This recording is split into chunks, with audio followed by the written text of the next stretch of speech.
Tom's coffee was officially artisanal. The EU classification document hung on his office wall, right next to his say-so certificate and his organic certification. His coffee was selling at premium prices in France and Germany. His brand story was being told across Europe. Then a notification appeared on the dashboard that made him sit up straight. Market opportunity detected. High-end coffee demand surging in Japan. Premium organic single-origin products. Willingness to pay above market average. Japanese buyers actively searching for South American suppliers. Tom had never considered Japan. It was on the other side of the world. He didn't speak Japanese. He didn't know the business culture. He didn't know the import regulations. He didn't even know if Japanese people drank Colombian coffee. But the dashboard was showing data that was hard to ignore. Japanese coffee consumption had grown by 40% in the past 5 years. Specialty coffee shops were opening across Tokyo, Osaka, and Kyoto. Japanese consumers valued quality, presentation, and story. Everything that Tom had spent the past 6 months building. He opened the dashboard. Selected the trade department. Added the Japan market specialist. Added the cultural adaptation advisor. Typed, market entry strategy for premium organic Colombian coffee into Japan. Identify high-end buyers in Tokyo and Osaka. Analyze Japanese business etiquette for initial contact. Determine import regulations for coffee products.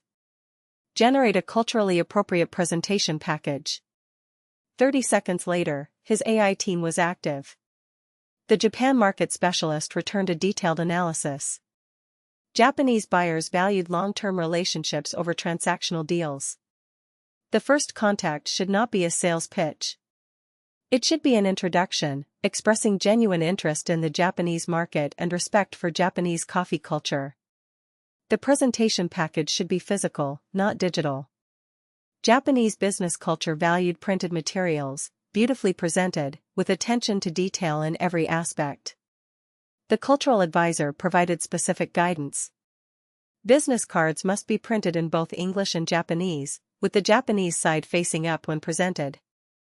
The presentation should include a section on the coffee's health benefits, which Japanese consumers valued highly. Pricing should not be discussed in the first meeting.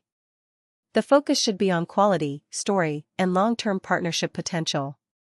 The content department generated a presentation package that was a work of art.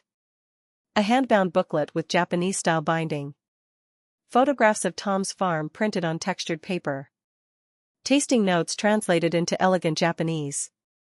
A letter from Tom expressing his admiration for Japanese craftsmanship and his hope to share his family's coffee with Japanese customers. The dashboard identified 3 potential buyers. A specialty coffee chain in Tokyo with 12 locations.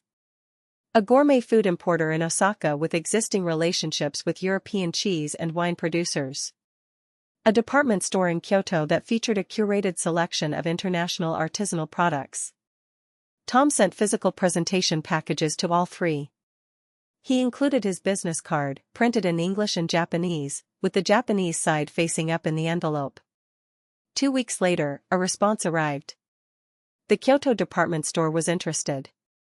They wanted to feature Tom's coffee in their international gourmet section.